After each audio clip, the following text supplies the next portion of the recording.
Hello, world. It's time for the Nerd Report Live. Let's do this, baby.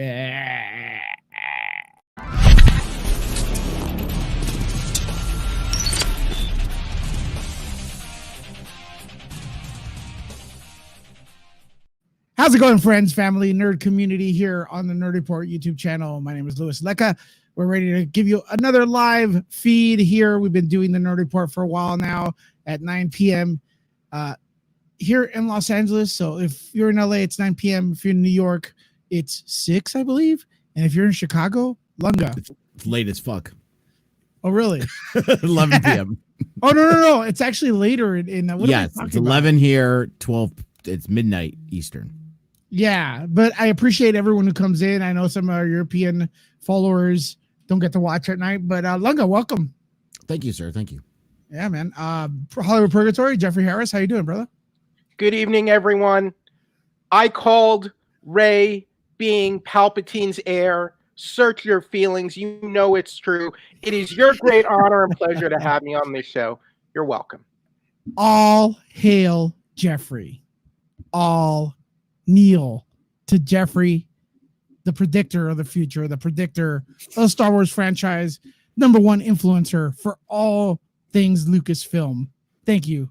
Thank you for being here, man. It's our honor. Yeah, when I was 3 years old, I predicted that Darth Vader was Luke's father. Did you really, though? Yeah, but it kind of came out like garbly child talk, and my kids didn't understand it. My parents didn't understand it, so. But yeah, I predicted. I'm believing you right now. I predicted. I'm believing you. Yeah. Shut up. Really? No. Come on, man. You're killing me. Dude, I was born in 1974. No, I didn't. I didn't predict it at what 3? No, 4, 5, whatever it was. Dave Prowse. You could have. I didn't. Okay. Dave Prowse, actually, he said he predicted it or spoiled it somehow. You have to look up David Prowse, the guy who played Darth Vader, the guy inside the suit. Yeah. He has an interesting story. If you're ever bored, especially now that you're being quarantined, I've been watching a lot of documentaries. You want to catch up with some Star Wars rarities? Look up the actors. Look up Star Wars actors. He was pretty angry that they didn't use him as the Anakin Force ghost at the end of Return of the Jedi. Yeah, I think Sebastian Stan, is that his name? Sebastian Shaw? What's his name? Yeah, not Sebastian Stan. That's Bucky. Yeah, yeah. I once found searching for Return of the Jedi stuff. I found this footage for like a 1980s editing software. I don't remember what it was called. It might have been called like Editing Bay, but it had all of this unused footage from the Yoda and Luke scene from Return of the Jedi, and it had it was candid, like on-set footage of Mark Hamill and Frank Oz as Yoda acting out their scenes, and there was unused dialogue that didn't make it into the film. I always thought, when you go down the YouTube rabbit hole, you can find some weird, interesting stuff. Well, there was actually a man, his name is escaping me, but let me get it right now. There was actually someone who played Yoda. So it was actually someone inside the suit at one time. I got what's his name right now? The guy that played. He was also the Oompa Loompa. Yoda was a puppet. There's a guy that was in him. Oompa Loompa. That's not, I don't want to know about all that detail. I don't want to know who was up in. No, we don't go that way, bro. The guy, what's his name? The guy from. If you guys could fact check me on what's it called on the comments. It's the guy in a Johnny Depp movie. Remember they changed the Oompa Loompas? Vernon Troy? Is it Vernon Troy? Deep Roy? Deep Roy? How do you spell that? Just Deep Roy. I don't know his full name. It's an Indian name. Okay. Yeah, Deep Roy. Let me look at it. He was the Oompa Loompa in I think the 2005 Willy Wonka. Yeah, but I'm gonna show you guys a picture. You guys are gonna go, whoa, because I had him at my show. We used to do conventions with Nick the FridgeCon. But I want you guys to check this out. A lot of people didn't know this, but there's actually someone. Look at that. He was Yoda. Okay. Isn't that crazy? Deep Roy. Yeah. I had his name right. Yeah, Deep Roy. You got it right. But look at him as a little kid. He's okay. I see what it says. He was a stand-in. That's why I was confused. Because there was no one in a Yoda costume in the movie. He was a stand-in when they're setting up the scene or doing checks. They had the part where they have him walking away. I think it's him. But isn't that great? I mean, that's George. That looks like in the black and white picture. That looks like George Lucas putting the mask on him. That's pretty hardcore. That's interesting. Actually, look at that. That looks like a young George Lucas. Right there. Knew Deep Roy. I know the work of Deep Roy. I didn't know he had any on-set involvement in Star Wars. So that's interesting. Well, Robert says he was the walking Yoda. That's what Robert said in the comments. Yeah, it's weird because you know what's weird about that is that I asked Robert to come on the show and he said he can't. But now he said he's on his way home. So that probably means in like wide shots or like possibly. I mean, there's that one little shot where he's like kind of waddling along. Yeah, that makes sense. But for the close-up stuff was probably the practical puppet. For the and most of the close-up was all Frank Oz with the puppet. I just didn't think for that 2 seconds of walking that they actually got someone in a costume. I thought maybe it was just a puppet string. The interesting line I saw in this editing bay demo from Yoda was talking about Darth Vader. Told you, did he? And then he says, Obi-Wan would have told you if I had let him. So basically, Yoda's saying, I think I remember something like that. So basically, there's a cut line of dialogue where Yoda says, Obi-Wan wanted to tell you Vader was your father if I had let him. Basically saying Yoda forbade Obi-Wan from telling Luke the truth. That's interesting. That means the story. In other words, Obi-Wan wanted to, and Yoda told him no. Yeah, correct. Looks like it. Sort of like in the first Star Wars movie, in A New Hope, in the Empire boardrooms, in the Death Star boardroom scene, one of the Imperial officers says Sith Lord. That line was cut from the film, and Sith is never said on screen in any Star Wars media until Phantom Menace. I actually, when I first saw that, I got chills because I was like, wow. Because I always thought Lucas was like making it up as he goes. But the fact that he had the word Sith Lord ready to go back then, that was amazing. Well, and that is true. I have the official Star Wars dictionary that came out in, was it 89 or something like that? I went over it on one of my early videos. And in there, they talked about the Sith Lord. And that's where I first learned the word Sith, long before the Phantom Menace. And in there, I'm like, oh my God. Because when they described Darth Vader, it said Darth Vader, Lord of the Sith. And I'm like, I need to know more about these Sith. Yeah. I heard Mace Windu and Qui-Gon Jinn are both names from the old Star Wars that weren't used. So if you notice those names, that I don't know about. I haven't heard anything about that. There's a lot of stuff that got reappropriated later, in his original outlines and original draft. Yeah, I mean, we know the word the wills were in there. Wills, exactly. Bunda, this isn't tender. So how is everyone tonight, by the way? Look at his follow-up. Oh. After she says bye back, you have Snapchat. Oh my God. Hey. Bunda, here's what I say to Bunda. Bunda, you do you. You do you, Bunda. You do you, man. But Mandy, don't let him. What was Jeffrey's Mandy, we're happy to have you here. We're happy to have you. Oh yeah, here, everyone's welcome. But I'm just poking fun, having fun. You know, it's what day is today? Wednesday, I think.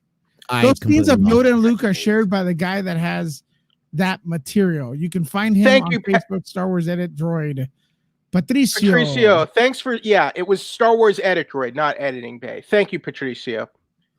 Yeah, so like Lucasfilm developed this sort of editing, hardware software thing that they were demoing for a while in the 80s that I think didn't really get much traction. It was called Edit Droid. And this is how you can watch this footage. It's like this lost footage. It's like this lost on-set candid footage from Return of the Jedi. Mundo with a super chat. Thank you, buddy. Hey, Lewis, stop being a hater, bro. I'm just messing with you. So my day's been all right. Thanks for, I think Jeffrey asked, hey, we got another super chat. Just your average Joe. How you doing? Watching episode 9 again on Disney Plus. Under what surface does Palpatine unearth all those ships?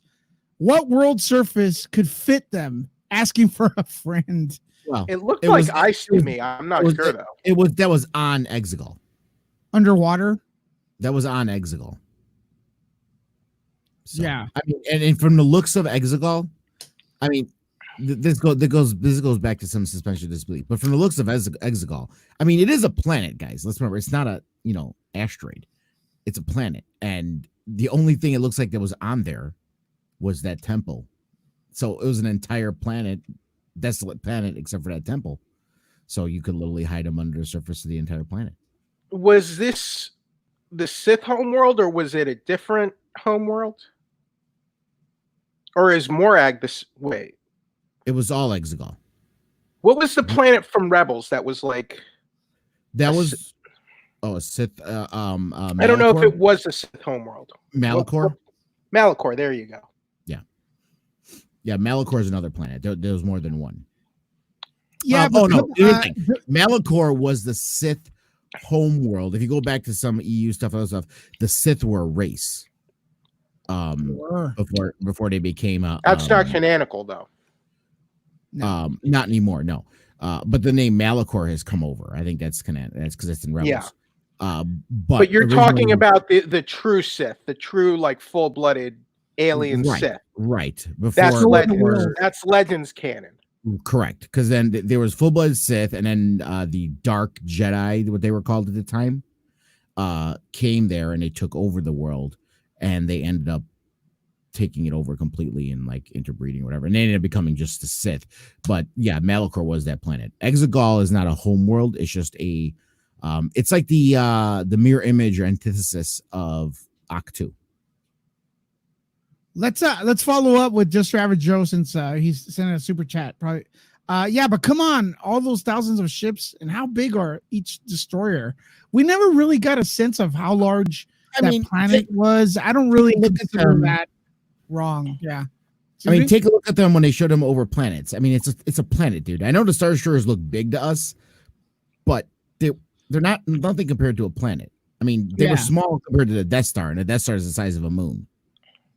They were probably layered on top of each other, but that's just stuff they're not going to stop the movie to explain. The only problem I can't understand was that they established that those Star Destroyers could not leave their orbit, the planet's orbit, but then didn't they blow up the planet where they met that bounty? The writing was bad. It was badly written. It was weird, yeah. Lewis, it was badly written. None of it made sense. It was bad. Just to give you guys an idea, I did look it up just to get it. The average size of a Star Destroyer is 5,200 feet long. They're about a mile long. So you could fit a lot of Star Destroyers under the surface of a planet. Those were bigger, though, to be fair. Okay, that's Imperial class Star Destroyer. The Star Destroyers don't know how to fly up, though. Yeah, apparently, because they need a radar. They need a single radar dish to fly up. Yeah. I didn't like that plot point either. That was very weak. That was very weak writing. Is that what they said in the movie? Yeah. Okay, I don't. It's just. I mean, I could kind of explain it away. Like usually, just like ships were for a long time. Like, if you think about it, like regular seafaring ships are built on land on top of woods, and they have to be moored and then like dropped into the ocean to be able to go. When you think about most sci-fi, large class ships, outside of like fighter size ships, but large ships like that would usually build in a spaceport in orbit, not on a planet. So these were on a planet, so they probably required some kind of lift to get them off. So it's like the Empire. The Empire can't design a ship to operate manually or independently. I mean, well, again, you don't see, and in most sci-fi at all, you don't see ships of that size, like Star Trek. you don't have these ships being built on planet. They're built in spaceports. Right. Because a ship that large to break gravity would take except in Star Trek 2009, we see the Enterprise being built on land. I'm not saying Star Trek's perfect with its canon either. Let's get into that series. Let's move. So we'll talk about that later. If you guys want to add to that discussion, that's great. But we should just have a Star Wars specialty show, because notice how it always reverts back to Star Wars. Reverts. You started a discussion on Star Wars. We're answering your questions. I don't even remember, man. You That's how long I've been quarantined. I've been quarantined too long. At least I'm seeing a light at the end of the tunnel. Some places are starting to reopen, or at least announced to be reopened. And we'll see. We'll see. It's good. It's good, little by little. I do advise everyone, please do not. They announced you could go hiking, but you had to wear a mask. Please don't do that. It's 100 degrees in LA. Oxygen is what feeds your muscle. You could get a heart attack or heat stroke. Just walk around the block with the mask slowly. Don't go hiking. Yeah. Wait a while. Jeez. I mean, honestly, like people that have never worked out, they're going to go hiking. I don't know. I don't advise it. I'm not going to do it. I mean, oxygen is really important to exercise. You think? Yeah. And if you're going to put a mask over your face and you're kind of out of shape because you've been quarantined for a few months, and then no one could even give you mouth-to-mouth resuscitation because the social distancing rule. But anyways, so you're screwed if you go out. But anyways, Jeffrey, you said you had a couple topics for us. All right. So first thing, apparently Scream 5 is in the works. Mm-hmm. Neve Campbell said herself in an interview with Jake Hamilton that she's in talks to return for a fifth entry, and she will apparently reprise the role of Sidney Prescott. I think the first Scream movie came out in 1996, so we're talking like 24 years ago. And she looks great. When did she talk about this? In an interview let's see. Was that today? It was reporting this week. It was an interview with Jake Hamilton and Neve Campbell. Apparently, it was fairly recent. Yeah, that's. I think we talked about that. Yeah, they're talking about it all over the place. So, Scream 1 came out in 1996, and Neve Campbell is now 46. So she was like 21 or so when she made the first movie. So. I like that idea. Let's see, Scream 4. When did that one come out? Scream 4 is already 9 years old. So Scream 4 came out in 2011. The thing is, Scream 4 didn't do all that. Like, it did okay, but it wasn't a big hit, you know? Yeah, they just kept going with it. They milked it a little bit. So I guess is it a good idea to go back to the Scream franchise and it looks like they're making an actual sequel, so it won't be a reboot. And I mean, I at least credit Neve Campbell because like this is her franchise and it's a franchise where she's been the main girl for all 4 films. So I mean, good for her to have a franchise model around her. I know the horror community. Yeah. I know I'm a horror fan. I know what they're thinking. They love this idea, especially because it's not a reboot. And I think it's a continuation. So no matter what, it doesn't erase. Because for some reason, reboots, people think it erases the original. And I think it's a long time in the making. So it probably it's had a long time to not only to get out of people's mind and sight, because the last one wasn't that good, apparently. So it's kind of like come full circle. So people are hungry for another Scream movie. I don't think Lunga agrees with me, but what's your take, Lunga? Again, it's like I was never a fan of the Scream franchise to begin with. I thought it was a pretty lame movie. I mean, there was some high points in it, and the acting, so some high, good acting in it, but overall, to me, just the plot and everything, it was just like meh. I always like the who done it story. I like that kind of stuff. I think it's fun. You know what I mean? So No, I think it's fun. Like, guess who did it and everything like that. So, with that, who's this? Phil. How you doing, Phil? I'm doing good. Pale Jones. Pale Jones. Okay, good. No, I like the idea. Jeffrey, I'm sure you don't like the idea. You hate it. You don't even believe Scream existed in the first place. That sounds like bait, Jeffrey. I like the first 3 movies. I just look, I mean, I think Scream kind of had its time and its time kind of ended. And then I think the 4th movie was mediocre. I don't really think it was necessary. I'm not saying they shouldn't make this movie. I'm happy for Neve Campbell because she doesn't get a lot of work these days. And I think that's kind of lame that actresses kind of like age out of Hollywood. Once they get over 40. And I'm happy that if they bring the movie back, if they bring the franchise back and she's the lead, I'm happy for her that she has this franchise that's like hers. I'm happy for her on that note because there aren't many actresses her age that, get franchise roles. And that's a fact. I'm not saying there are none, but for the most part, am I wrong? No, you're not wrong. But I think a big issue with her is that she has such a distinguished look that people kind of like typecast her as the woman from Scream. And that's probably why producers have been hesitant to hire her for other stuff. Really? Frankly, that's what I think. Because the first thing when I see her, it's like, oh, Scream. You know what I mean? So you get that kind of typecast, which was more apparent in back in the 90s. Actually, now it's kind of that stuff's kind of gone. We've seen actors take on multiple roles. The greatest example is Chris Evans playing 2 Marvel superhero movie characters. What is it? The flaming guy and then Human Torch, Johnny Storm. Yeah. So that was great. I mean, we never even really it was a concern, but we never really looked back after Captain America. At least I did. She was on House of Cards. Yeah, I don't know if she was the main character there though. I never watched. No, she wasn't. She had Party of 5 for a while. So she was in Wild Things, but that was a long time ago, right? Yeah, Wild Things was in 1998. Yeah, that was a long time ago. Let's see. But I think the how do you donate? Okay, cool. I like this question.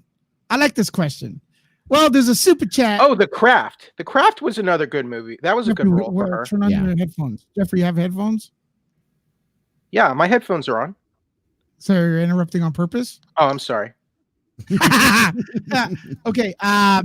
Yeah, you could use Cash App. People are Jones is asking, how could you donate, support the channel? Here's how you could do it. There's several ways. You could super chat. That's the easiest and quickest way to do it. There's a little button there with a $sign, but just be warned, YouTube does take a large percentage of that, but we do appreciate it. Or you could download a little thing called the Cash App, and you could see right there. I'm gonna have Bunda has been hooking that up. Once you have the Cash App open, you could send whatever donation you would like to $Nerd Report, and I promise you, I'm reinvesting into the studio and stuff, just to make hopefully a better experience for everyone. And then one day, my dream would be to get all these guys on the panel and some kind of payroll or something, so I could give back and stuff. Right now, all I could offer is like Lunga, who's been on here a lot. Lunga, check out his channel, Gray Order. And he's going to be posting that in the comments. And Jeffrey, Hollywood Purgatory. So follow these 2 guys. That's another way of donating or supporting the channel. Press thumbs up and all that stuff. And come back tomorrow again. Come back a lot. That's what we love is consistency, because a lot of people I'm seeing in the comments are people we see a lot, and we love that because it means that you drop by and you like what you see. Okay. Thank you. Tomorrow, whenever, it doesn't matter. All right. I like it. I like the idea. I buy it. I can't wait to see this. I'll be watching it first day or sooner than that. Definitely. Scream 5, Electric Boogaloo. All right. Jeffrey, other topic? Yes, so we now Jeffrey, have can I interrupt you real quick? I got one thing to tell you, share with this. And I don't know if you got this. I apologize if you got this.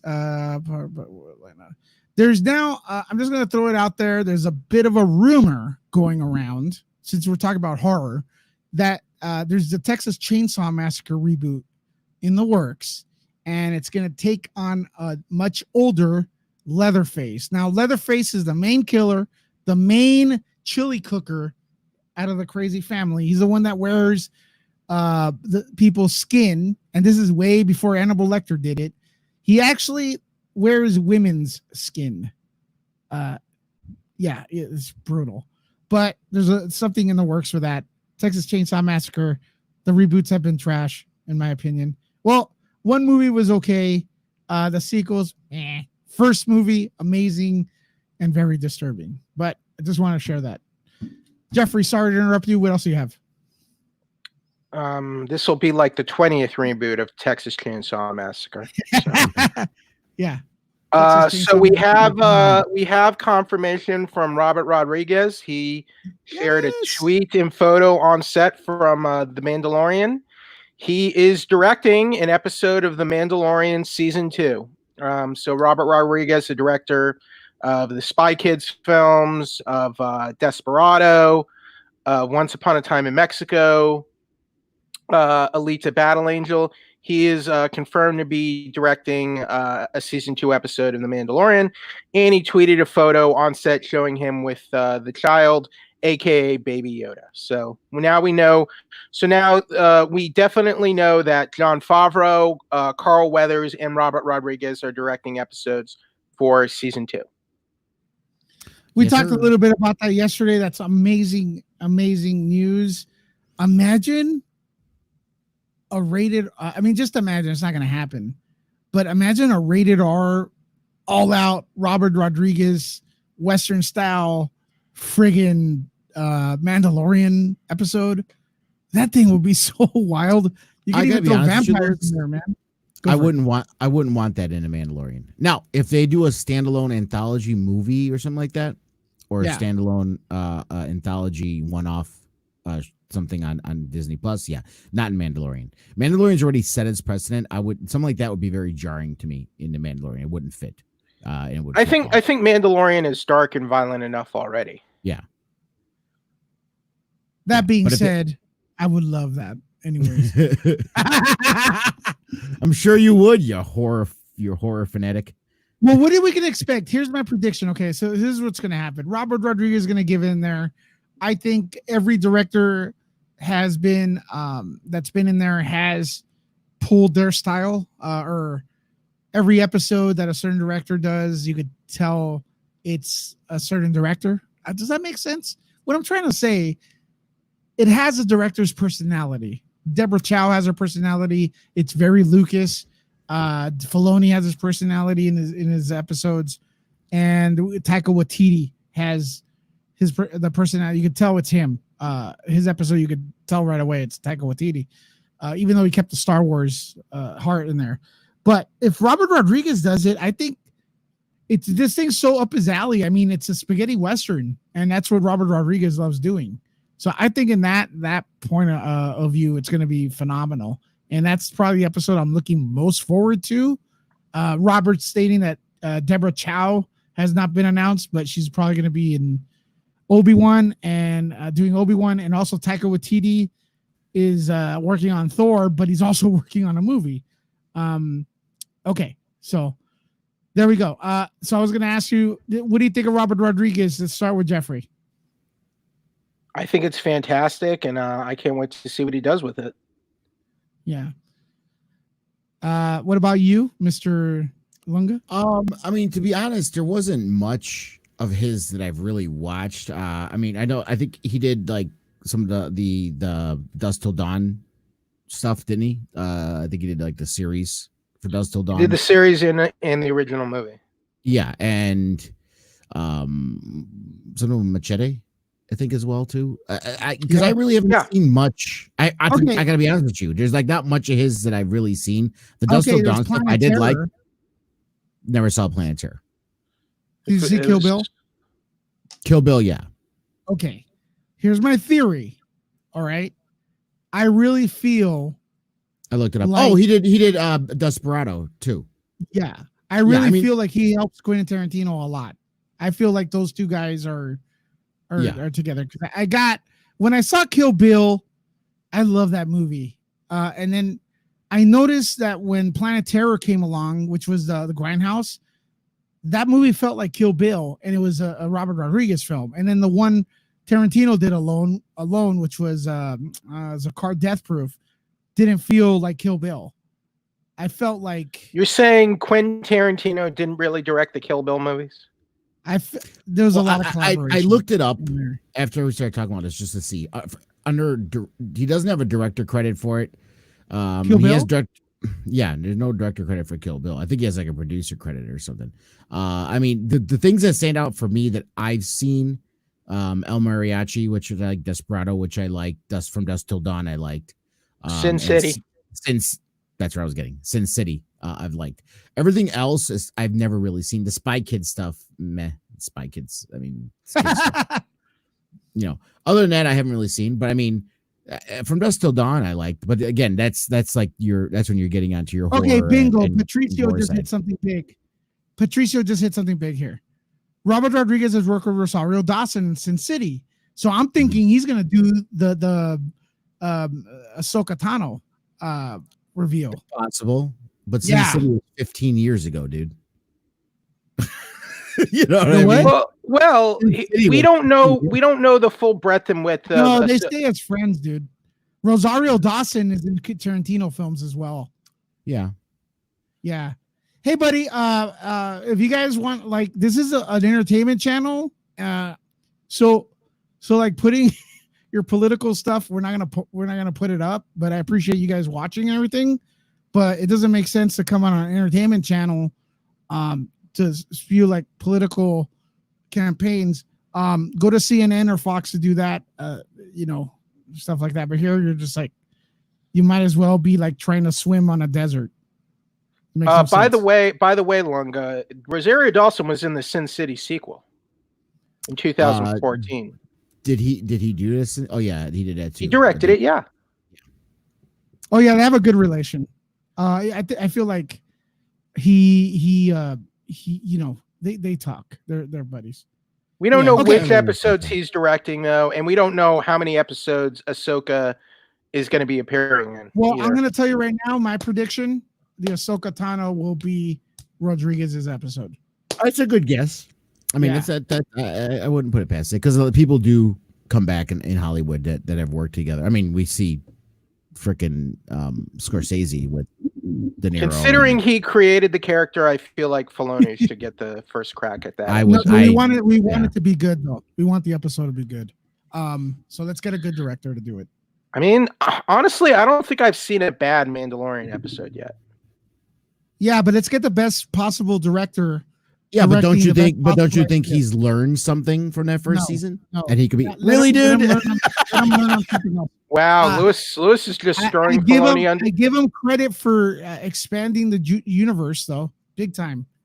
Listen, he got his feet wet with directing in season 1. He could be much better come next season. Something important. Lewis just threw Filoni under the bus. I know you just basically said I never want to see Dave Filoni directing anything again. I did not say that. I said if you're gonna have an important episode like the introduction of Ahsoka Tano, I think you should put it with your strongest director. I think you should put it with the person who knows her the best. Well, okay. Here's the deal, though. George Lucas created a lot of characters for the prequels. They're better in Clone Wars. So not because you created it doesn't mean you know the character. Besides, Filoni's knows the character the best. Well, I say you put it with the person who knows the actor the best. I mean, it's fair. That's fair. Okay. Yeah.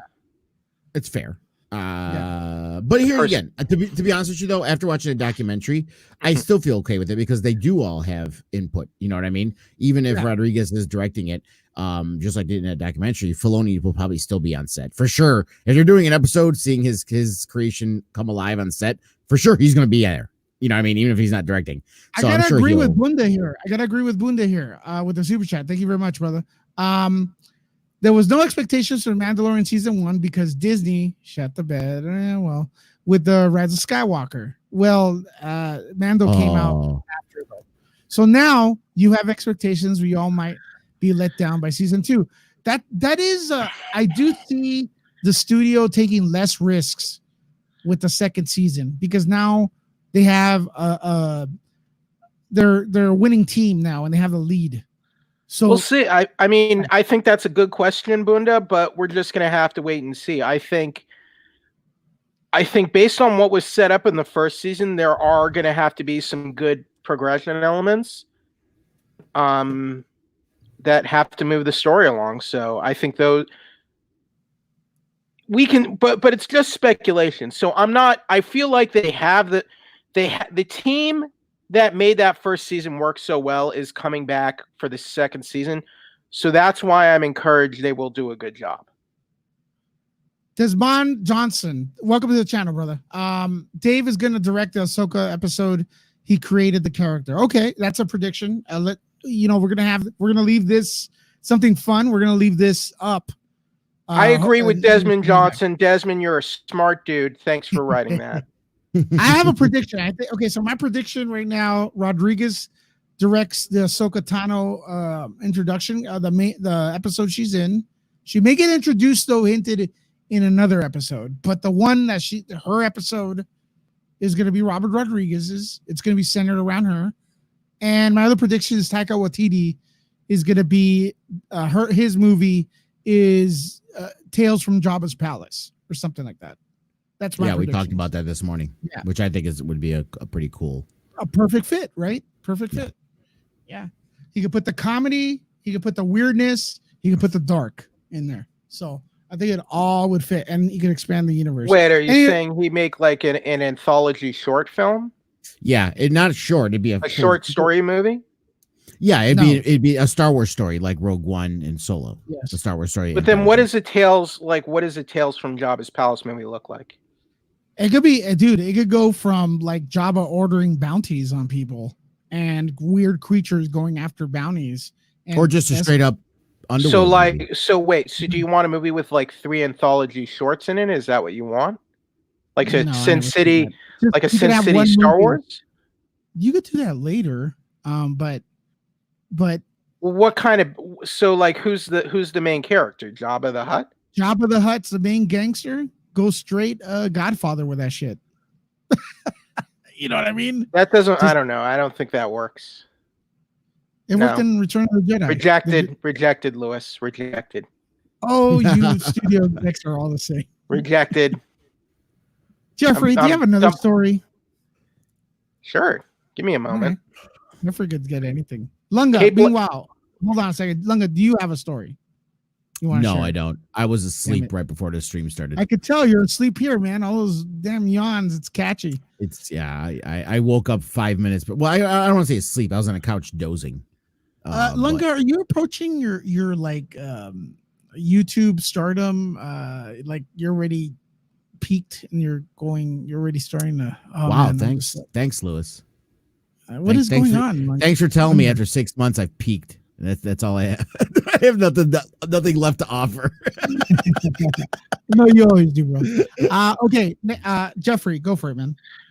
This comes from Variety. The wonderful Cate Blanchett is joining the Borderlands film adaptation in the role of Lilith. Eli Roth is attached to direct. She worked with Eli Roth on The House with a Clock in Its Walls. I don't know how far along this movie will get, but this is what was reported by Variety.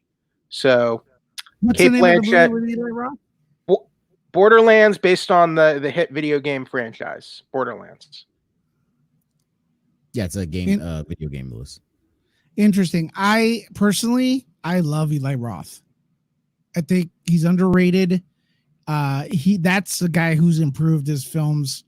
Moving forward, he's among his peers are great. They all share their ideas together, I believe, and he's a fan of genres. Anything Eli Roth is involved in, I'm good. to go with him. I know a few times he got a little gory with the some of his films, but after Green Inferno, wow, that guy's amazing. I love Green Inferno. What do you guys think of this project, Lunga? I like Eli Roth in Glorious Bastards.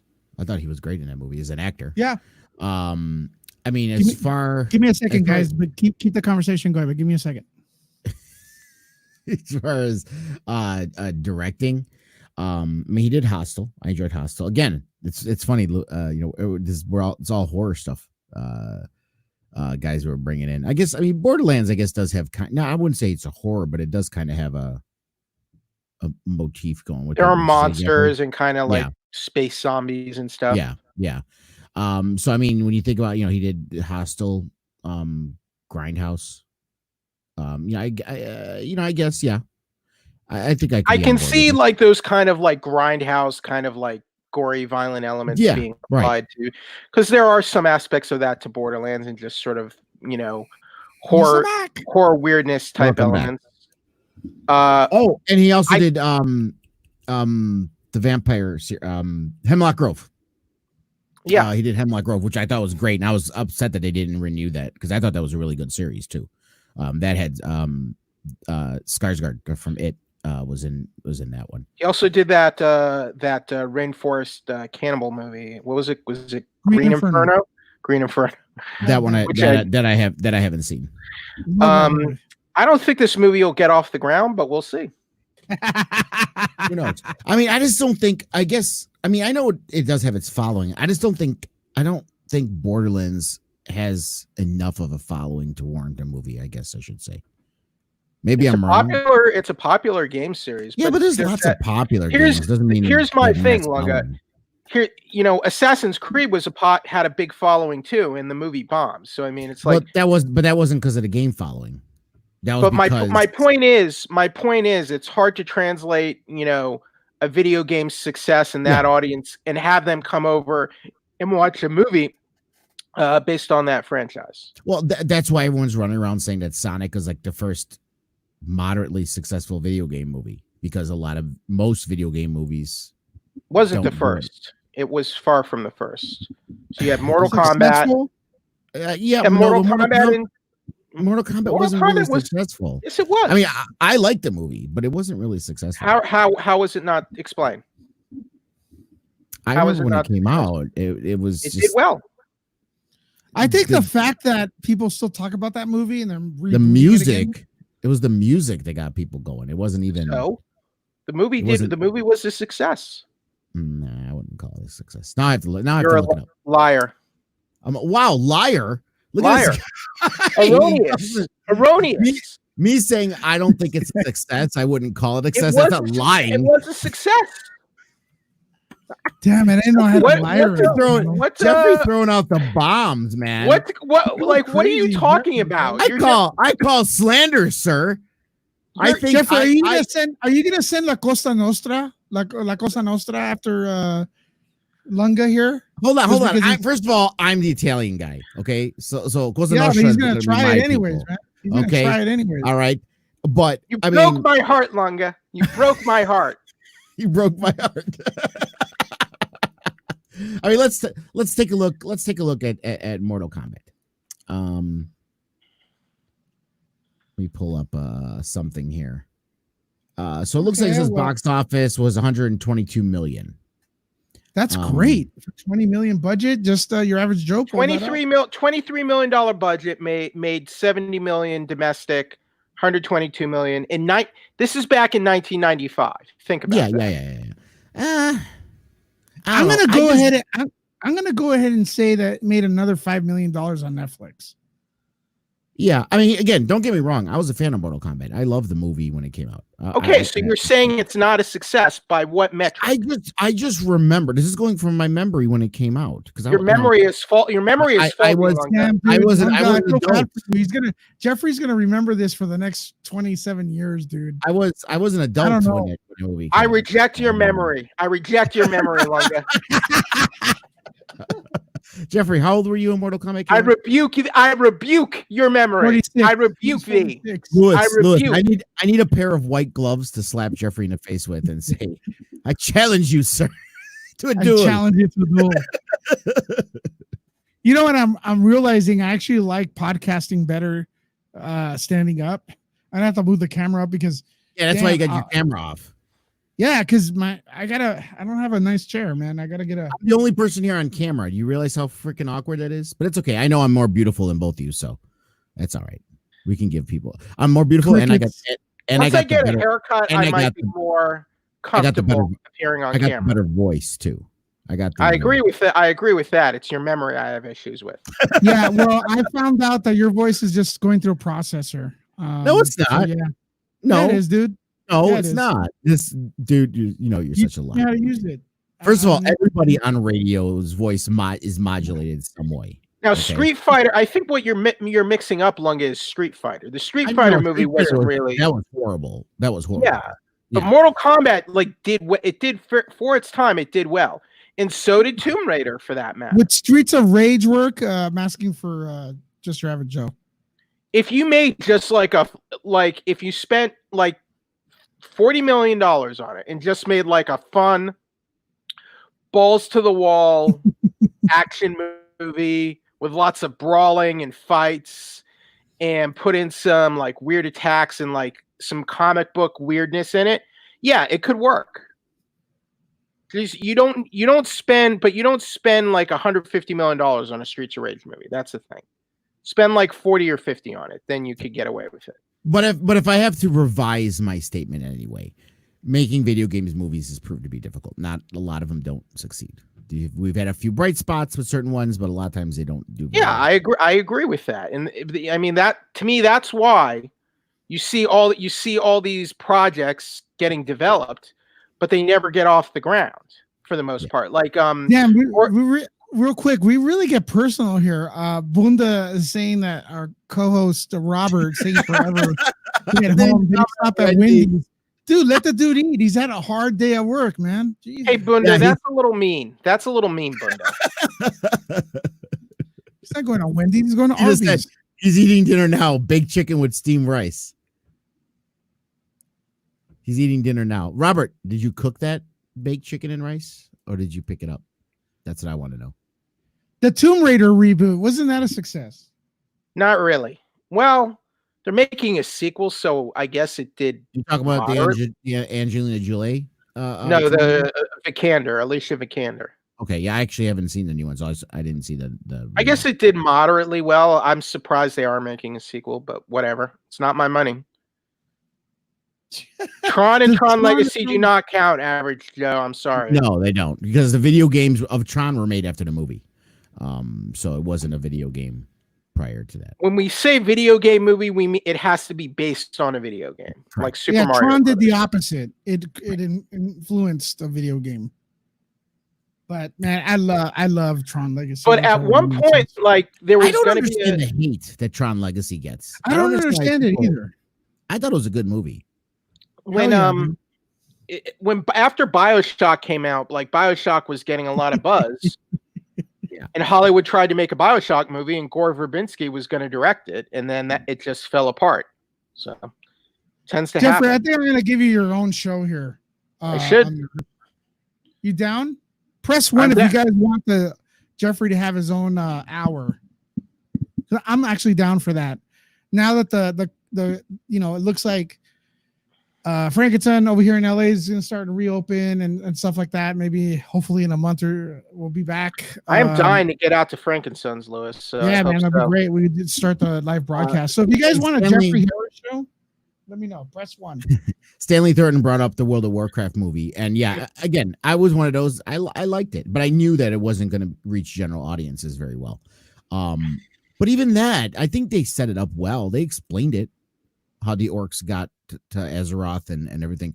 So they explained it well, so I don't understand. I just think, I don't know. Maybe World of Warcraft just has a bad name because people think of nerds in basements playing it, and maybe that's. I think parts of the movie were inspired, but other parts of it were just like horrendous, badly acted trash. Yeah, there was some in there. I mean, the orcs were very well acted. The one like the whenever actor they from went to the Vikings. humans, I was like, just get these idiots off the screen. The orcs were some pretty good acting, though, man. Yeah, I agree. The orcs, admit, the orc yeah. scenes were the best scenes in the whole movie. Yeah, they were. Like I feel like maybe Stanley Thornton plays a lot. They should have just made the movie about the orcs. Nothing beats Super Mario Bros. Thank you, Average Joe. I'm actually hearing that movie has a cult following. Warcraft? No, Mario Brothers. A lot of stuff. A lot of Mario weird stuff has cult followings now. Yeah, there's a lot of this. The early '90s Super Mario Brothers movie with Bob Hoskins, John Leguizamo, and Dennis Hopper. That was a bad movie. That was a bad movie. That was a bad movie. Hey, it's a me. It's a Mario. And interestingly enough, they need me to be on that movie. There's an animated Super Mario movie that's supposed to come out in the next couple years from Illumination and Universal. So that movie is happening.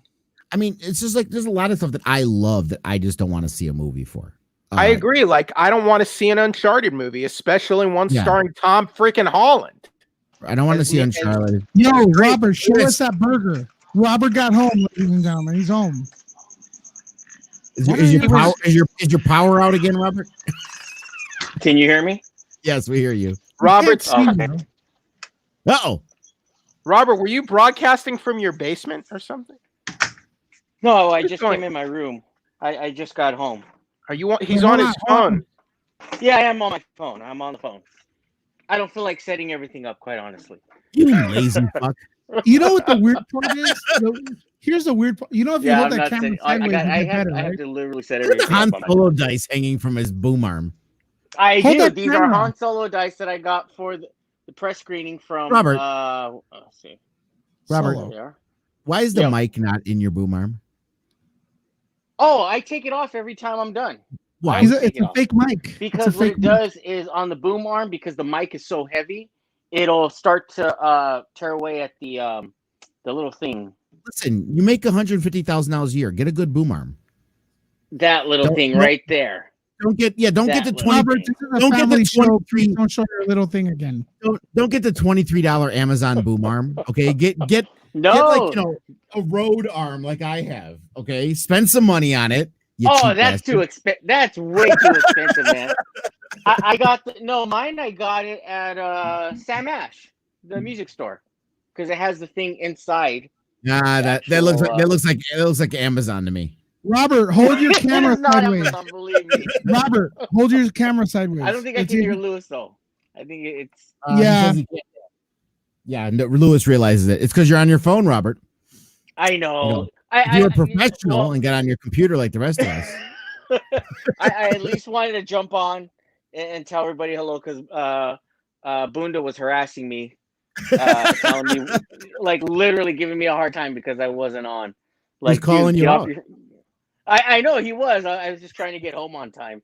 But no, I was listening the whole time. But yeah, it was a long day at work. So look at but you know what, though, right? Bunda, we got to give him credit though. Look at him. He's appearing with a Nuke the Fridge shirt on and everything. I did. I wore my Nuke the Fridge t-shirt to work today. Yeah. So he's living it, even if he's not on camera. He's living. Right. Absolutely. So but yeah, Jeffrey, I can't hear Lewis, but I at least want to jump in. Tell him to come in and out. Tell him to go in and out. I'll be back tomorrow night. Robert, Lewis says if you just come in and out, usually that fixes the problem. Oh, if I come in and out, let's try that. I'll do that. All right, let's talk about him. Dude, the guy doesn't know how to use any equipment. He's not even a boomer, but he is type of thing. Oh my God. I like Robert. Robert is a nice guy. He's a cool guy. Yeah, but he doesn't know shit. I don't know. Inhuman Quake. Thank you for your comment. I appreciate you. You're a smart dude or dudette or whatever. Robert, I don't judge. I can hear everybody now. Yay. All right. Good. Try holding that phone sideways. You want to know what? I respect Robert because he's on brand right now. He's selling the Nuke the Fridge brand right now. Good going, Robert. Right. Nuke. Yeah. He's on brand. Nuke the fridge, even though I can't hear Lunga now though. So yeah, it's always a hassle with these phones. Now we can't hear Lunga. Yeah. Now you can't hear me? It's the top of the line iPhone, and this stuff never works. Well, it's not the phone. It's the iPhone. Tell them it's the StreamYard. But, StreamYard is still. Then I'll let you guys get back to it. I don't want to keep jumping in and out on you guys.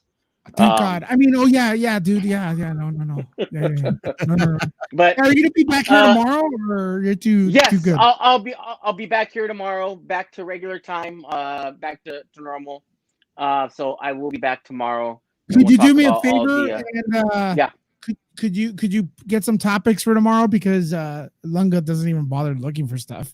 I mean, he should do everything here. He should do everything here. I don't know.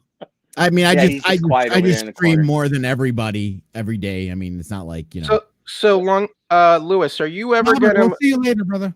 Lewis, are you ever gonna hash it out with Mad Max? What's going on there? Are you gonna hash it out with Mad Max? Are you guys gonna brawl or what? I don't see no reason why. Is he mad? Like, what started this whole thing? Was it the stream with Jody and Popcorn Planet? Like, what? Why did the split happen? What's the schism here? Well, I don't really talk about that stuff on this channel, but okay, sure. He was a host of ours, but well, I mean, he does his stuff with his videos, and it's a different format than what we do, and I don't feel it's a fit.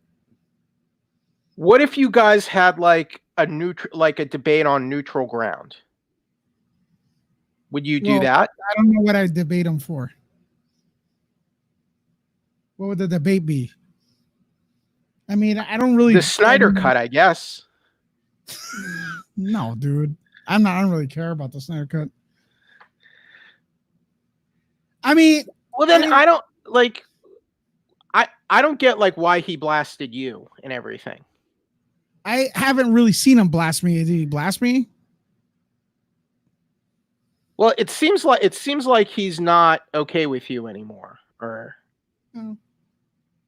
I just don't talk to people like that. So I mean, I don't know. If I don't talk to him, I don't talk to him. But he was fun while I was in here and stuff like that. But I mean, if he wants, you did the whole unmasking Trump thing. Like he was like a big player here. No, I liked him. He did a good stuff. I don't know what happened, dude. I honestly don't.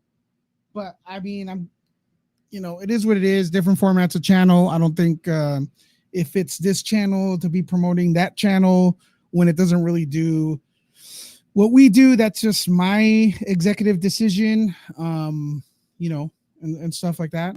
If there's ever a situation where there is a debate where he wants a debate, he's going to have to take off that mask, because we all show our face and our real name.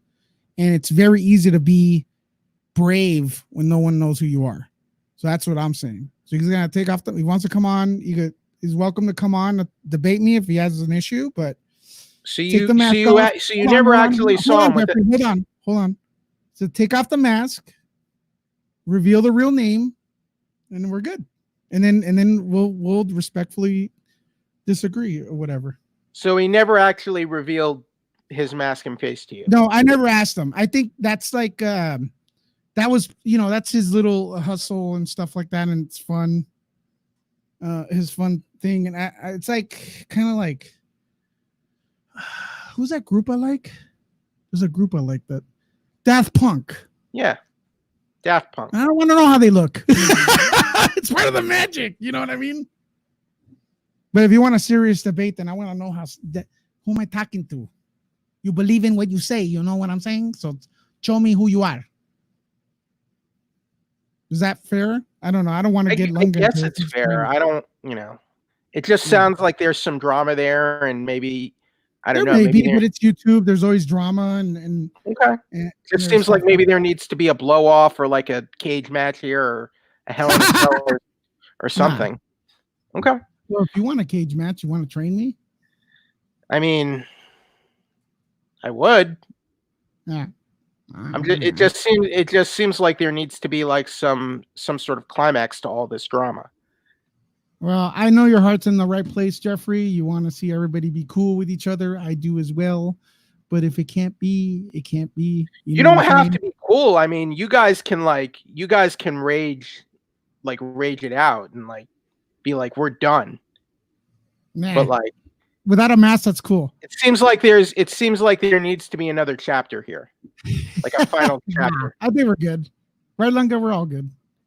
Okay, go ahead. You are you. You're gonna do what's your show. What you think is best with your show. So that's all I gotta say. Yeah, I didn't hear anything wrong directed at me or anyone. But if you say there's people talking about me, I'm sorry. But I don't know. Like they said, I do me. Okay, so how do you pronounce that? That name right there. That's in the Kyle Benz. Kyle Benz says, I sent a dope topic on Twitter, Lewis. Okay, I'm gonna look at that. But Jeffrey, you have any other topic like movie related? Yeah, the Tom Cruise is apparently going to shoot a movie in space, like actual. Bring that up, baby. Bring that up because that we knew it was going to happen. I mean, here's the thing, Lewis. It's funny you told me I don't bring any topics. I mean, I could just bring our morning topics to here because that's basically what that was. I mean, if you want me to when I do the morning show, if you want me to bring the morning topics in again, I didn't know if you want to go over them twice. Well, we could go over them again. I don't mind. I mean, I'm looking for the other one. So technically, it's a lie if I say I don't have anything because I have everything we talked about in the morning. Yeah, well, no, Jeffrey didn't know that because he didn't listen. No. I know.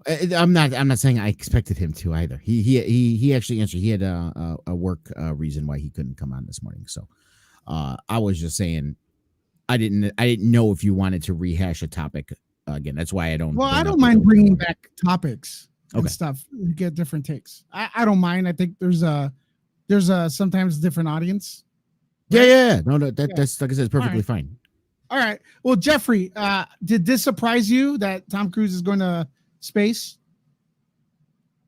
It did not surprise me that he would do a movie in space. I think what surprised me is that NASA is involved and NASA is on board to let him film on the International Space Station. So there will be involvement apparently with NASA and I think Elon Musk's company SpaceX. So I think I'm curious to see what they do with it. I think it's a fascinating idea. I don't know if the movie will work out, but I'm open to like the idea, and I mean, because it sounds like it would be an original film. So I think it's a neat idea, and I think I'm all for trying new stuff and innovation. And I think that NASA's on board is really cool, and I like space exploration as a theme, and it's one I want to see explored more on film. So I'm definitely on board with the idea in that. And sense. While you're at it, why don't they just film some scenes for the next Mission Impossible and Star Trek, and have Tom Cruise in it? Well, it wouldn't make sense. It wouldn't make sense for Star Trek. Well, for space, yes. I mean, I think it would be. I think seeing Ethan Hunt like doing some sort of like space action sequence would be like awesome. I don't know if he has that in mind though. All right, so Robert has a good take. Moonraker, greatest James Bond movie in space. Well, I think it's one of my favorite James Bond movies, but which one actually went to space? So you're trying to say Moonraker is one of the main space films? Moonraker is the only one in space. Yeah, but I did love that film, and kind of like Tron, people slam it. Robert, you're a liar. Jeffrey's throwing that word around with gusto today. You know, liar implies a calculated intent to deceive. I mean, that's because I don't think Robert's being serious. I think he's just being a jokey character. But a lie is with a calculated intent to deceive, and I don't think anyone's trying to do that, Jeff. I thought that Space was awesome. I'll fight you, Robert, and I'll give you an F5. Ooh, and then I'll put you in the yes lock. Okay, look, Tom Cruise in space. I'm not shocked. We talked about, like Lunga said, we talked about it in the show in the morning. Great counsel. You can check that out. Jeffrey, Do you have any other topics Lunga and I didn't bring up? Going back to Star Wars. It doesn't have to be stuff we didn't bring up. I just wasn't sure if you wanted. No, I just want to put you in the spot there. I was just saying for future reference. Yeah. If you want me to bring those back up, we can do sure. That. That's what I meant. All right, go, Jeffrey. Mark Hamill on What We Do in Shadows season 2. Is he in the other ones? No, he's gonna do a guest appearance on the second season on FX. Dope. That's dope. Is that why everyone's been posting that gif of him stabbing himself in the eye with the scissors? Ugh. That I don't know about. Yeah, I've been seeing that gif of him in some movie stabbing Since himself when? in the eye Since with a pair when? of scissors. A couple days? Today. Oh, okay. Yeah. So the episode airs next week on May 13th, and his costume looks amazing. Yeah, does Taika Waititi have anything to do with that still? I think he probably produced it or probably helped shepherd it. Nothing to do with storyline or anything? I don't know. That I don't know because I haven't followed the show too closely, but this looks great. So, and the movie's a fun movie. Let's see. Jermaine Clement, who worked on the original film, is involved in the TV series. And I know people that have seen it. I have not. I don't know if Taika directed the pilot. He did the pilot for the TV show. So everyone's up and down. It's great. And I do believe What We Do in the Shadows was his brainchild too. I mean, yeah. So Taika directed multiple episodes of the first season. So he is involved. He is creatively involved with the TV series as well. So there you go. Okay, I have a picture via EWs. I'll share that. So you're right, Jeffrey. The costume is awesome. You go here. There's a costume. Did you see another one? That looks great. And too, what we do in the shadows is comedic too, and it's funny. I love the format of it. It's like a horror office. It's like dark comedy, right? Yeah, but it's like, you know how the documentary style of it's mockumentary. It's like a mockumentary. Like they did the documentary style of The Office. It's about them as a bunch of vampires, and it's really funny. I enjoyed it. Zen, we're just open topics, man. We're just gonna be here for a little bit. We've been on since 9. We do this usually Monday to Friday. If there's anything comes up, we do skip days sometimes, but then maybe on the weekends. And don't forget, we have regular videos throughout the day. We're gonna start adding more of those, and that's on Nerd Report. That's the channel you're on right now. So don't forget to subscribe and hit the notification bell and stuff to be up to date, man, with the mayhem. I love FX TV series. Let me see what else we got. Let me get this out of here. There we go. Is that Robert in the corner? What? No, that was someone from people.com video. So that wasn't Robert. Robert Garcia? Okay, I got to look at this again.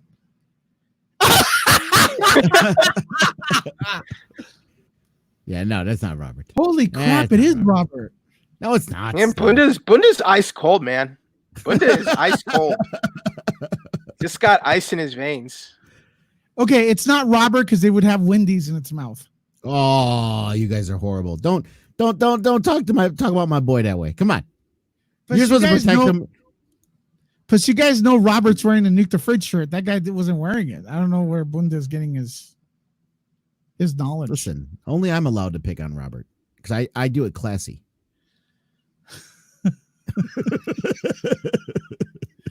Jeffrey, what else you got? Let's see. So Nicolas Cage will be playing Joe Exotic in a TV series based on the Texas Monthly article. This comes from Variety. So if you ever wanted to see a narrative drama version of Joe Exotic, it's apparently going to star Nicolas Cage. So listen, Nicolas Cage is there you go. He could pull it off. He could pull it off. Nicolas Cage is going to be great. Yeah. Period. I'd watch it. Yeah. I don't know why. Hey, look, I don't think we covered that here, but here's my take. As long as those people that were abusing the animals don't make a penny, off these documentaries, I'm good. If not, I don't want it created. Sorry. That's a thing I would love to see full disclosure on, or transparency. Are these people making money off what they did, the horrible way they treated the animals? If they are, I don't want to see it. I don't want it to be done. Sorry. I did like the Animal Crossing parody with Joe Exotic. Haven't seen it. No, it's on YouTube. I haven't even played it. Sylvester Stallone claims there is a sequel to Demolition Man, which came out in 1993. Yeah, and there will be. I don't know if this is legit, but this, like, it came straight from Sylvester Stallone on his Instagram account. So apparently there's possibly going to be a Demolition Man sequel. So I mean, I got to be honest with you. Anytime Sylvester Stallone says something's going to happen, it happens. That guy, I don't know. He has so much pull to get, money and studios to do things. If he says it, I can see it happening. I mean, he just made another Rambo movie. He did Rocky and the Creed films. So the Expendables franchise, 73. The Expendables franchise. Well, look, they never did a fourth Expendables, and they never did the female spinoff either. So there you go. Yeah, but think about what you're saying. They never did the fourth Expendables. I mean, he still got three of those made. You know what I mean? They got hit hard with piracy. The last one, did. Someone actually the last movie wasn't R-rated either. Yeah, but they released a perfect copy of it on the internet. Someone that worked on the inside. So they released that, and it was out for a while, and then the movie wasn't received well. So there's a lot of things that hit the box office. So okay, they just need better security. That's all. Do you guys want a Demolition Man sequel? That's what I want. Why not? Yeah. Why not? Yeah. It doesn't need a sequel. Why not? It doesn't need a sequel. Return. Stupid. Here's what you do. You have a double feature, right? Demolition Man. No, you did not Demolition Man. You do it at the Chinese Theater here in Hollywood. You have a double feature, right? Snyder Cut to open, Demolition Man sequel right after. You might as well make a sequel to Cobra while you're at it. No, Cobra was sucked. Demolition Man was a fun movie. Make a sequel to Cobra and just show like 10 minutes of Sylvester Stallone cutting pizza with scissors. Has a portrait of Ronald Reagan in his home. Come on. I'm not saying Demolition Man was an Oscar award-winning movie, but here's the thing. It's a lot better than Cobra. Cobra was real quick, because I want Keel Bandez. You say you send me something on a topic on Twitter. The only problem, dude, I'm kind of like, I don't see it, dude.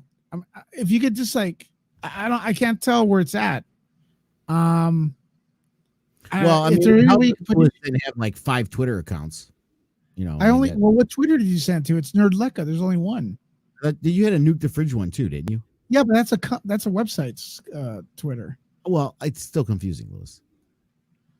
Only to you, dude. No. My name is my personal one's at Nerdlecca. If you work for a company, it's the company's name. Listen, Terry Hall. I agree with Terry Hall. You're a smart dude, Terry Hall. I'm glad you agree with Terry Hall. Terry Hall has a Gambit avatar. Okay, I want to talk about your topic, brother, but you gotta send it. Is it at Nerdlecca or where is it? Yeah. You know what I love? How Jeffrey immediately elevates people he doesn't even know to genius status just because they agree with him.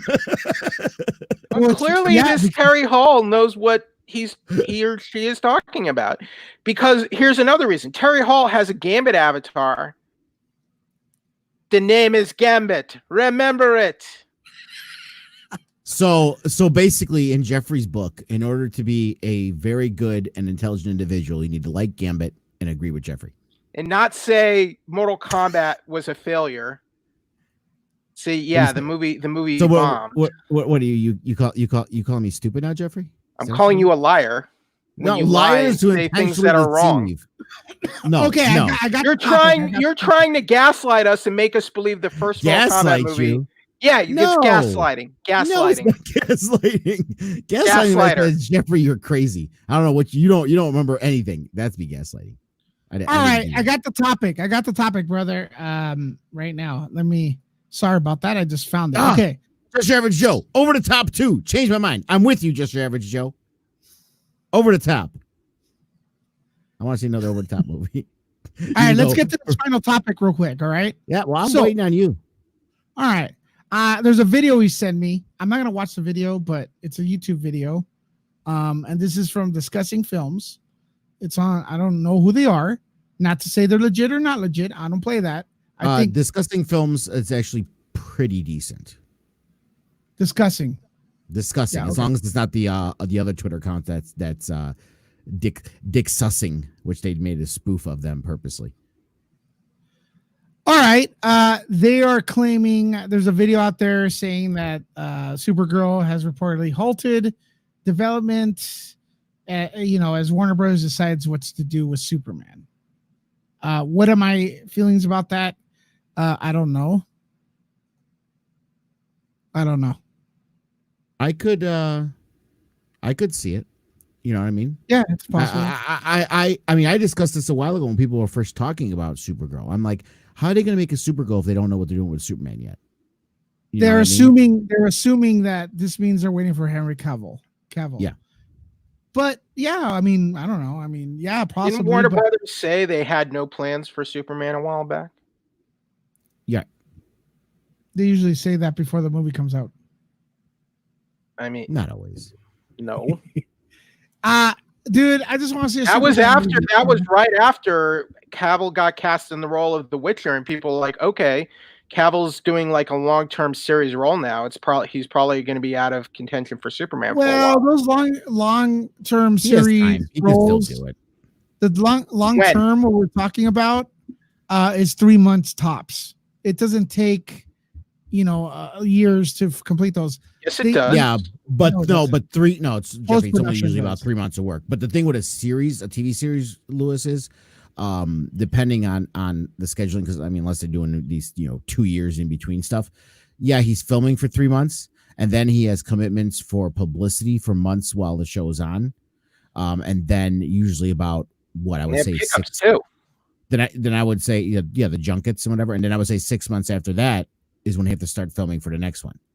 They also reshot multiple episodes of the first season too.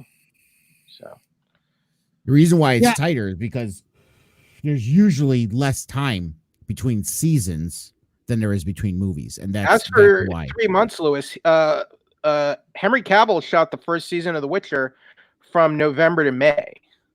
So better check. I do agree right here that Patty Jenkins would be great for Man of Steel. Does she even want the job? I don't know, but if she did, I'd be happy for it because I think the Wonder Woman movie is a good Superman movie. Actually, Man of Steel 2 is never going to happen. With that name, no, but Superman 2, yes. No, it's not going to be Superman 2. It'll be a new Superman movie, like with Batman. Is what it'll be if there is ever a new Superman film. There's going to be a new Superman film eventually. Yeah, but it won't be a Man of Steel 2. It'll be a brand new film like the Batman. What do you mean? They're rebooting it. Yeah, it'll be another reboot. Henry Cavill has increased in popularity though in the past few years. Sure. Yeah. So I actually feel like a lot of people. Well, it's in Warner's interest to get him. People who didn't like the movies, they didn't have a problem with Henry Cavill.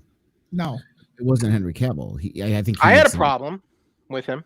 Well, Lewis or Jeffrey, you have problems with a lot. Hey, whoa. Lunga, get your people straight. Go ahead. First of all, Lunga, that's a lie. No, it's not. It's not a lie, Jeffrey. It is not a lie, Jeffrey. We wouldn't be having the discussions we have if you didn't have problems with a lot. He was playing Batman. He was playing Batman as Superman, basically. He was playing the script. Okay. So what? It wasn't good. That's not a problem with Cavill. He looked the part, And when you look at the parts, he looks the part, yeah, but it still when you wasn't look at good. and his acting ability is A plus. Please, let's not play with it. Wanda has come up with the perfect casting right here. Jesse Eisenberg as Superman. I agree. The red capes are coming. Best thing for Cavill's career is to leave Superman in the dust. He has found his franchise now. He belongs as Geralt of Rivia. He is Geralt of Rivia. This is the future for Henry Cavill. Okay, but how does that translate to you have a problem with Cavill? He was not a good Superman. He was not a good Superman. Why? Because Superman is supposed to be the light in the darkness. He's not. Okay. And was that Cavill's fault? Partially, yes. How? Yes, because he's the actor reading the lines and he's the one on screen. Yes, Cavill's a consummate professional. He's not a Jesse Eisenberg, for example, who wants to do all this. Cavill will follow the script. Wait, how is Eisenberg a professional? Eisenberg, and Lewis can back me up on this. He's kind of a bit of a bully on set, where he's like he wants Jesse Eisenberg. I can't back you up on that, but I could say this though. I think he has pull to dictate how his character turns out in films. You get what I'm saying? So I don't particularly blame the director 100% on Eisenberg's Lex Luthor portrayal. I think a lot of it was his creative decisions. If that was true, Lunga, then Eisenberg would never get any work and no one would want to work with him. Not necessarily. If the directors liked what he's doing, then they're fine with it. Lunga, if you're gonna make those accusations against Jesse Eisenberg, I want some receipts. Look at this guy. He wants some receipts. Here's the thing. Yeah. Here's the receipt, man. The red capes are coming. The red capes are coming. The receipt is it was Jesse Eisenberg in the movie. It was him. It wasn't Lex Luthor. That's the receipt right there. Hey, he was terrible. I thought he was terrible. He was Jesse Eisenberg. Okay, he was Jesse Eisenberg. There was no acting there. He was Jesse. Let's give it up for Zen. Thanks, man. Okay, but that doesn't mean he's unprofessional and he's but it was that way. It was that way because he wanted to do it. And I didn't say he was unprofessional. You're making that just because I said Campbell's a consummate professional. I wasn't saying Eisenberg wasn't professional. I was saying Eisenberg's a bit of a bully, and he tries to change the script and go off script to give his interpretation of the character. Campbell isn't like how do you know Snyder was not okay with that? What do you mean? How would I know he's not okay with that? You're saying I didn't say Snyder wasn't okay with it. Okay, so then why? I'm comparing the difference. Your argument makes no sense. No. It makes no sense, Jeffrey, because you're trying to make it make no sense, Jeffrey. I'm comparing the difference between Henry Cavill as an actor and Jesse Eisenberg as an actor, and you're somehow talking about if Snyder liked it or not, which is not the discussion. Please stay on track if we're going to talk about this. You're saying Eisenberg is a bully. You called him a bully. Called him a bully. Don't make your because that's a word you use for actors that try to change a script. Okay, just because Snyder liked it doesn't necessarily mean bullying means he forced Snyder into it and Snyder didn't want to do it. That's not what I was implying. Okay, now as far as the difference between Eisenberg and Cavill is a consummate professional to where he will play the part as directed. He's not going to try to inject his own thing on the part. He's going to go with what the director and the writer want. So Cavill played the role that was given to him. Okay. And when they did the parts of Superman, because like it or not, there were parts of Superman that shone through. There were parts of Cavill's portrayal that showed him as the good, honest, upright Superman that we all know and love. And when he did those parts, they shone brilliantly. Okay. So Cavill would have been, if it was if Superman was written the way most of us wanted to see Superman, Cavill would have been an excellent Superman. So the failure. Yeah, the failure of Superman in those movies was not Cavill's fault. It was the writing and the directing. How is the failure of Lex Luthor not the fault of Zack Snyder? No, it is the fault of Zack Snyder because for exactly the reason I said. Zack Snyder went along with it. You mean to tell me that they didn't hire Jesse Eisenberg as Lex Luthor, as not like they wanted him to be more like a Mark Zuckerberg type as Lex Luthor rather than a more traditional Lex Luthor. Yeah, but he was even more manic. He was even more manic as Luthor than he was as Zuckerberg. And if everything we know about Luthor Luthor isn't manic. I'm just like, He's where very is calm. this? He's very Where calm, did you cool, read and this? collected. Like, why? What gave you this? I don't have to, Jeffrey. I don't have to read anything to use my brain, okay, and to be intelligent enough to understand things I see in movies. The receipts thing with you, it does. I don't need receipts to prove I'm an intelligent human being. I don't need receipts to prove. So you're you're speculating that he was a bully. You're speculating that he was a bully and influenced and basically rewrote the character himself. Is what you're speculating. How does that change the fact of what I was saying about Campbell? It doesn't. You're trying to divert the topic off of one you lost. You could disagree. Hold on. Stop. You could disagree me all you want on a Jesse Eisenberg statement. Feel free, destroy it, say there's no receipts on it. It has absolutely nothing to do with the Campbell argument, and you know it. So stay on track with that. That does not somehow bolster your Campbell was a bad Superman.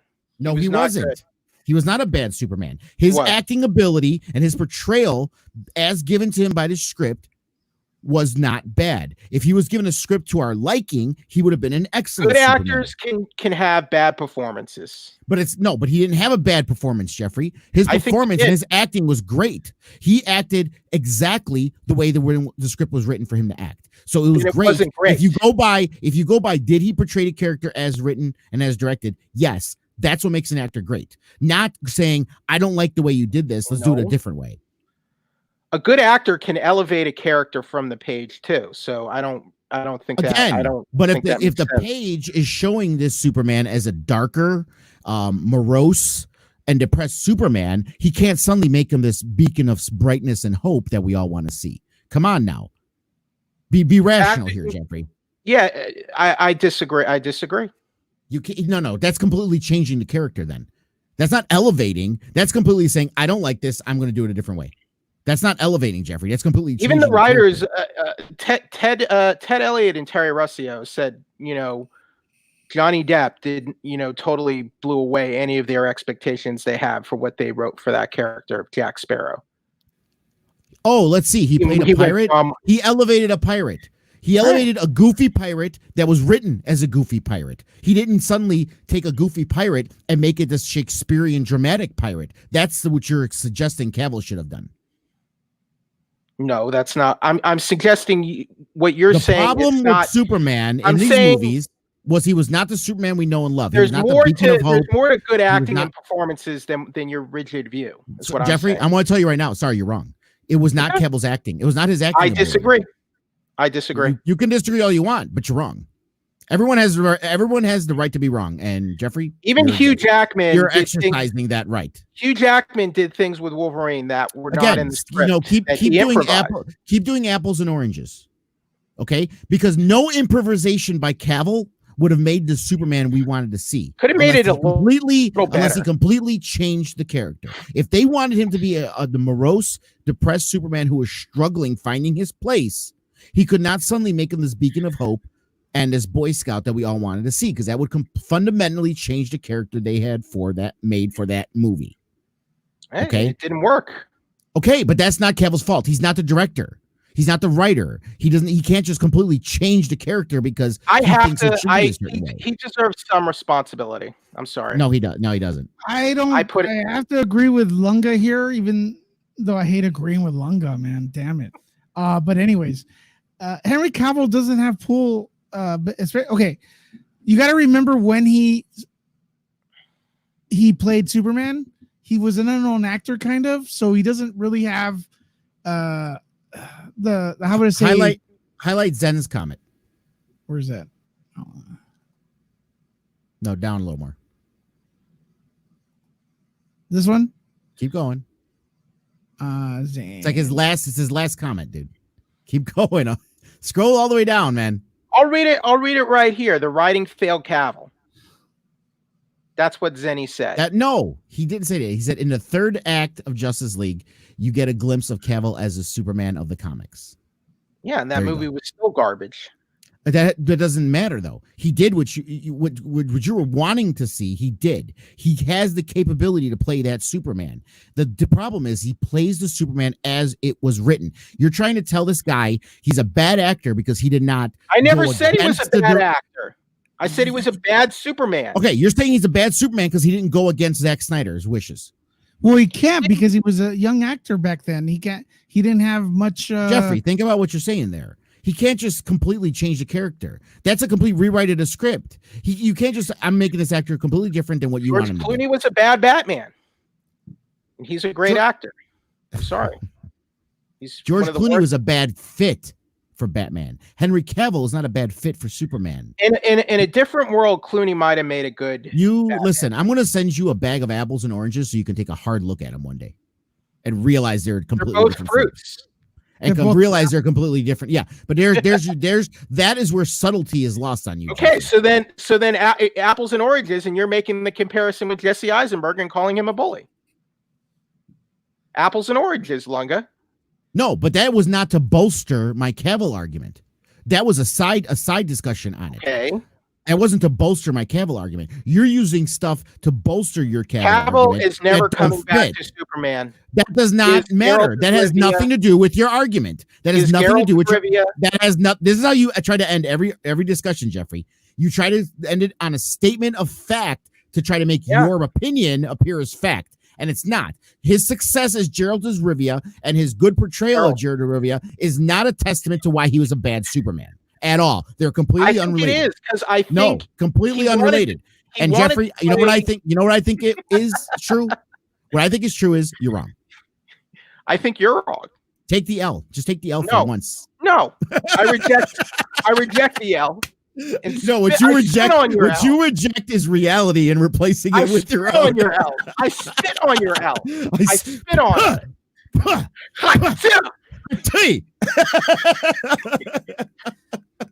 I reject your L. I reject your reality and replace it with my own. That's what Jeffrey's saying. Exactly. Zen says you're committing a logical fallacy of grasping straws. You know what the worst part of this conversation is? That there's people coming in more just to view this. Of course they do.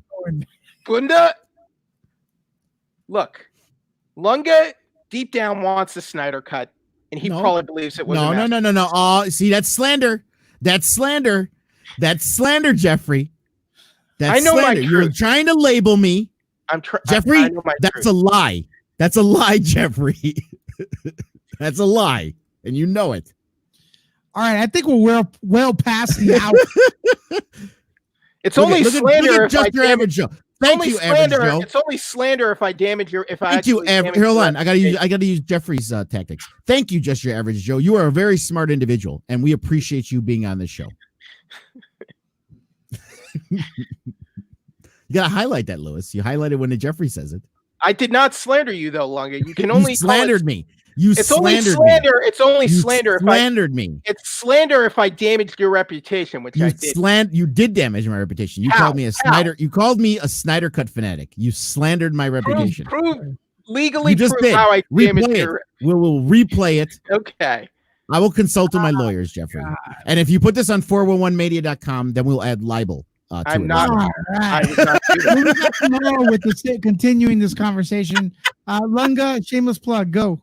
Shameless plug. My YouTube channel is The Great Council, as the banner says behind me. I'm about 300 or so subs away from monetization, so if you can please help me out there, that'd be appreciated. As well as my Twitch account, which is Dark Daddy Lunga. I'm going to put both of those in the comments. And if you want to catch me on Twitter, it's as my name says here, it's at Dark Lunga.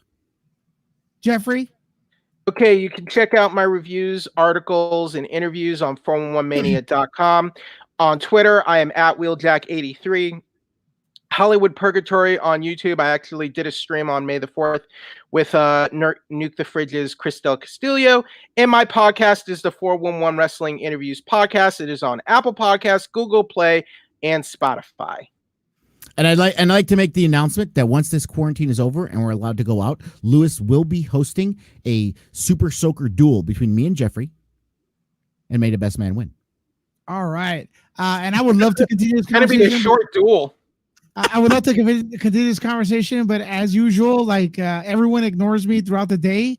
And as soon as I start this broadcast, everybody starts calling me, the sky starts falling, and I have to attend to other things. That's why I'm cutting it. It's longer, but I wanted to keep going with it. But you know how it is. Life stuff. But anyways, follow me, Nerdlecca, and follow me on Twitter and Instagram with Nerdlecca, as a matter of fact. See you tomorrow.